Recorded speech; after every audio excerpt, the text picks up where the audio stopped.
Hey guys, Skidoo Backcountry Expert Dave Norona out here in the beautiful BC backcountry, and today we're going to talk a little bit about mountain safety.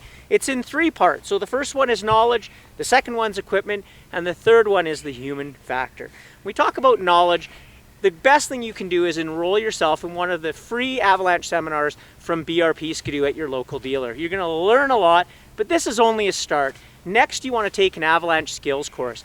This is where you're going to learn how to use your transceiver, shovel and probe, and your avalanche pack, and how to effectively travel through avalanche terrain. There's also hundreds of avalanche professionals in North America that make it their job to make it safe for us. So visit their websites. For us, it's Avalanche Canada, and they do an amazing job. And my buddy Ray, who I guide with, you can actually put up your own reports to help other people. So they've made it a very cool app online. So make sure you do that and make sure you use those bulletins. The second one is equipment. Now, when we talk about equipment, it's obviously your transceiver, shovel, probe, and your avalanche backpack. I use a shovel, probe, and transceiver from BCA because it's simple to use, and they're tough, and they're very efficient. Three things that are key if you ever have to use them in an avalanche.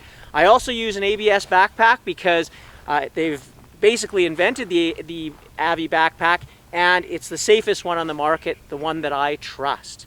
Now, the third thing when we're going to talk about today is the human factor. This is a little more difficult, and people often wonder what it means. The human factor is what I call we are yes people. You know, when it snows 50 centimeters and it's windy and cold, most people hunker down in their homes, but we head off into the backcountry to play. And that's what makes this sport so great. But it comes with a responsibility, and that is we need to learn to say no. So I believe that you can go out and ride or ski any day of the winter, but you need to manage where you're going to go depending on those conditions. And this is what we mean by your own personal human factor. It's your limits, your skills and knowledge, and also the ability to say no. Sometimes you can't get up those hills or shouldn't be playing in those drainages. Other days it's perfectly fine. So it's up to you to really manage it, and please take that advice and manage it well. As I say, one of my sayings is, no line on skis or a snowmobile is worth losing your life for.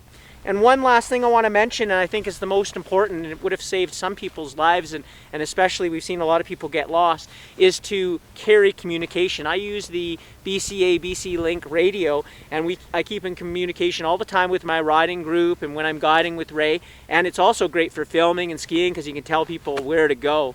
And for the outside world, I use an inReach. And remember, our loved ones are totally worried about us all day while we're having fun. So sending them a message to let them know that you're okay throughout the day is really just makes good sense, and you'll earn brownie points, so you'll probably be able to ride a little bit more. So that's a little bit on mountain safety.